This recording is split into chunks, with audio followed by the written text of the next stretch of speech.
Salut tout le monde, bienvenue dans mon lit. Je suis simplement dans mon lit parce que je ne veux pas changer. Je suis en peignoir, il fait froid. Qui aurait cru que Dubaï pouvait être aussi froid? Je pensais m'être installée dans le désert, pas en Nouvelle-Zélande. Allons bon. Mais que signifie réparer sa vie? Votre vie est peut-être en désordre, vous n'aimez pas sa direction, vous vous sentez un peu perdu. Vous avez l'impression d'avoir besoin d'être réparé ou que vous êtes brisé en tant que personne. Pourtant, personne n'est brisé. C'est la première chose que vous devez comprendre maintenant. Donc, si vous n'êtes pas là où vous voulez être dans la vie, cela ne signifie pas que votre vie a besoin d'être réparée. Je pense que nous oublions souvent que nous sommes tous sur des chemins très différents dans la vie, ce qui signifie que vous ne pouvez pas vous comparer à une autre personne. J'ai reçu ce message privé fréquemment la semaine dernière, mais j'ignore pourquoi. Ces personnes me demandaient pourquoi elles avaient le même âge que moi, bien qu'étant Simone Squared. Tu parcours le monde et moi, j'ai du mal à trouver un travail. Ne vois-tu pas comment? C'est une question presque stupide à poser. Comment peux-tu te comparer à moi? Nous sommes tous uniques, avec des compétences, des personnalités, des caractéristiques et des parcours de vie différents qui nous mènent dans des directions distinctes. Tu ne peux pas te comparer à moi. C'est comme si j'allais dire « Pourquoi je ne suis pas Donald Trump ?» Pourquoi Donald Trump est-il l'ancien président des États-Unis et moi je suis juste une YouTubeuse? Tu vois à quel point ça semble stupide? Quand je me compare à genre Donald Trump, c'est aussi ridicule que cela. Nous sommes totalement différents, tout comme toi et moi, et comme toi et une autre personne. Si tu veux vraiment te comparer, tu veux vraiment te soumettre à un processus tortueux, compare-toi à quelqu'un qui te ressemble, comme je me comparerais à quelqu'un du même âge, avec les mêmes compétences, dans le même secteur. Mais je pense simplement que le fait que nous nous comparons aux autres, sur les réseaux sociaux, voir des gens qui réussissent très bien nous donne l'impression de devoir nous améliorer. Je me sens brisée, car tout le monde autour de moi semble mieux réussir. J'ai l'impression d'être cassée et de devoir faire mieux. Faux, nous devons... Pour arrêter de vous comparer aux autres, la meilleure chose à faire est de quitter les réseaux sociaux, en particulier TikTok. Même moi, je me compare parfois sur TikTok et les réseaux sociaux. Je verrai quelqu'un et je me dirai « Pourquoi reçois-tu 1000 roses et moi je n'en reçois que 500?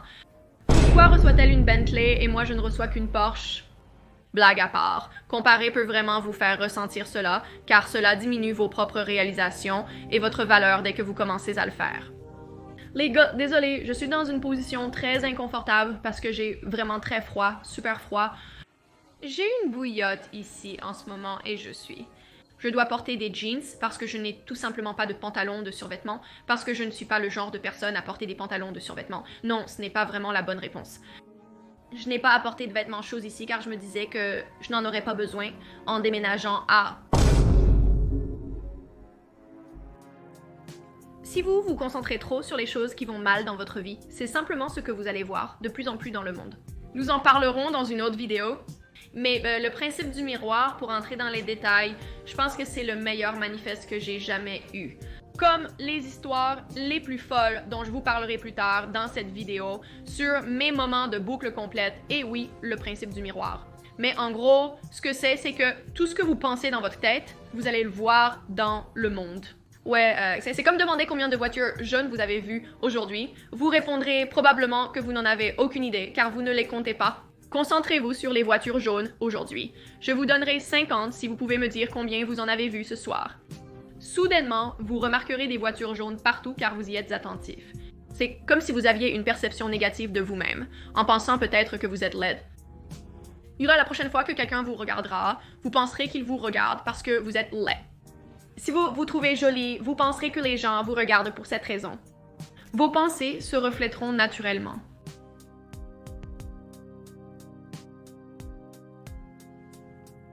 De plus, vous devez vous concentrer sur le présent au lieu de vivre dans le passé ou de penser à l'avenir.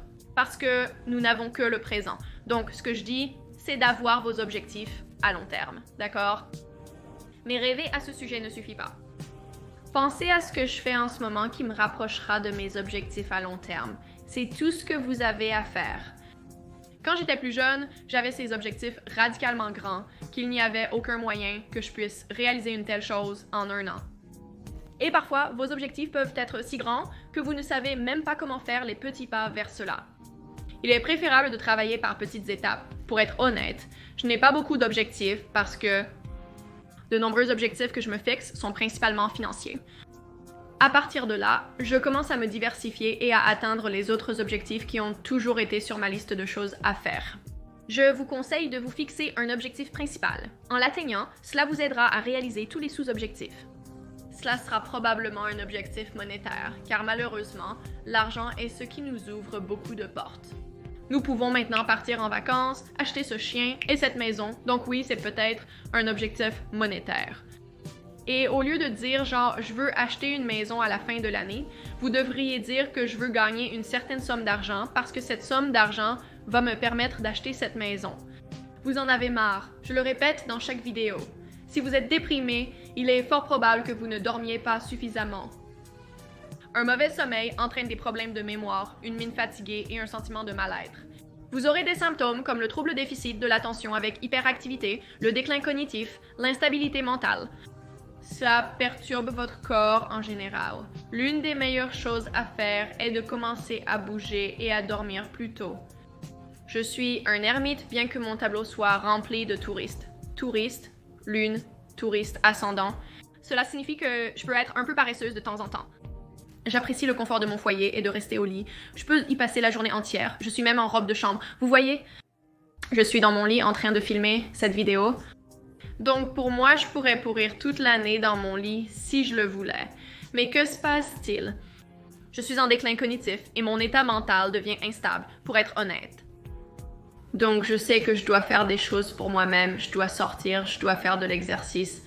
Hier, je me suis forcée à aller faire ça parce que je savais que si je ne le faisais pas, je serais vraiment mal mentalement. Aujourd'hui, il faut juste se détendre en général. Et je dois me dire cela, tout s'arrange vraiment. Même si vous ne savez pas où vous allez, tant que vous allez quelque part, vous faites des progrès chaque jour dans une certaine direction. Êtes-vous là, vous comprendrez en cours de route, vous n'avez même pas besoin de connaître la destination. En fait, la destination va probablement changer. Ma destination change tout le temps. Qui aurait pu savoir que je déménagerais à Dubaï? Comme si aléatoire.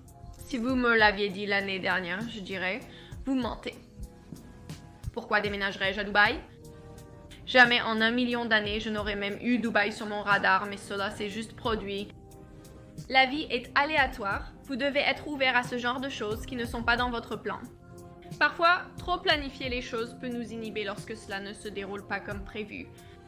Par exemple, vous le savez, après le coronavirus disease, je rêvais d'aller en Europe depuis des lustres. Quand je suis finalement arrivée en Europe, j'avais ce plan rigide chaque jour, ce que je devais porter, ce que nous faisions, quel genre d'aventure nous allions avoir.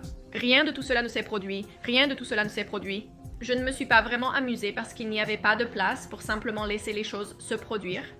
L'année suivante, je suis retournée en Europe sans plan, meilleur moment de ma vie. Une période transformatrice car je me suis autorisée. J'ai remarqué une tendance chez les gens. Les commentaires sur mes vidéos montrent que les gens refusent de prendre leurs responsabilités personnelles. Ils trouvent toujours une excuse, surtout face à mes propos. Mais Simone, et si cette situation? Et si ce n'est pas vraiment de ma faute? C'est sûrement vrai dans 90% des cas. C'est amusant car je suis amie avec de nombreux youtubeurs. Il y a juste cette blague dans la communauté que, quoi que nous disions, comme un grand pourcentage de notre public va répliquer et dire « mais et si c'était ça ?» Que se passe-t-il si je n'ai qu'une jambe, vis en Syrie et n'ai pas accès à un ordinateur? Que pouvons-nous dire dans ce cas? Je ne sais pas. La situation de chacun est différente, premièrement, mais deuxièmement. C'est juste une tendance que les gens feraient n'importe quoi, diraient n'importe quoi. Ils refusent d'assumer leurs responsabilités personnelles et cherchent à la transférer à quelqu'un d'autre pour éviter de se sentir mal. Si tu as un lit, un toit au-dessus de ta tête, de la nourriture dans le frigo, des parents vivants, des frères et sœurs, tu peux aller à l'école, obtenir une éducation, tu es riche. Soyez reconnaissants. Parfois, peut-il faut perdre quelque chose pour réaliser ce que nous avions auparavant. Il est facile d'oublier d'être reconnaissant. Parfois, parce que nous avons tous des problèmes, nous nous laissons prendre par ces problèmes. Mais parfois, il suffit simplement de mettre quelque chose en perspective. Peu importe le problème que vous avez actuellement, il n'est probablement pas si grave. Il peut être résolu, vous pouvez le surmonter. Grandir, c'est aussi ne pas dramatiser face aux problèmes qui surviennent. D'accord, résolvons ça maintenant. Et ensuite, Nous avons une vidéo complète sur la procrastination sur mon autre chaîne où j'ai identifié la raison pour laquelle les gens procrastinent. Ils craignent la vérité, c'est la première raison. Par exemple, l'année dernière, j'ai vraiment repoussé le fait de parler à mon avocat parce que je ne voulais pas savoir cela. Je ne pourrais pas vivre à Paris, je préfère rêver que je pourrais y vivre. Mais au fond de moi, je savais que je devrais déménager à Dubaï. Mais j'ai repoussé notre rencontre parce que je voulais vivre dans mon rêve. Donc oui, certaines personnes procrastinent à cause de cela, d'autres procrastinent parce qu'elles sont perfectionnistes et ont peur de l'échec. L'échec est normal, je le répète constamment. Relève-toi encore et encore. Plus vite vous vous habituez à l'échec, plus vous avez de chances de réussir et cela signifie diviser vos objectifs. Comme je l'ai dit plus tôt, vous savez. Ayez un objectif global que vous pensez très réalisable et qui vous permettra d'atteindre vos autres objectifs. Car cela crée un pont vers vos autres objectifs, facilitant grandement l'escalade. Par exemple, si j'étais une personne inconnue, sans aucun suivi en ligne, j'étais cette personne aléatoire. Et j'ai dit, je voulais donner un discours TEDx, mais je voulais aussi être un YouTuber. Quel objectif devrais-je atteindre en premier? Mon discours TEDx ou devenir un YouTuber? Probablement devenir un YouTuber, non, parce que cela construirait ensuite un pont vers la réalisation d'un discours TEDx simplement à cause de ce qui suit. Déterminez votre objectif principal, puis travaillez à rebours pour l'atteindre. De là, un pont se formera naturellement entre ce grand objectif et l'autre objectif plus petit. Personne n'a tout compris.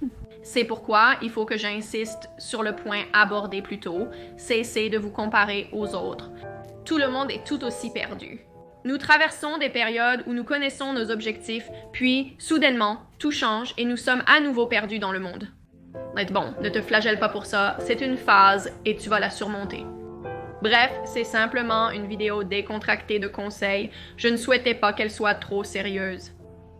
Je me suis peut-être répétée, mais j'espère que cela t'a aidé. Relaxez-vous les gars, vous vous débrouillez très bien. Je suis très fière de toi, qui que tu sois dans le monde en train de regarder cette vidéo. Je sais que tu fais des efforts pour améliorer ta vie, mais sois plus indulgent envers toi-même. C'est ta première fois dans le monde.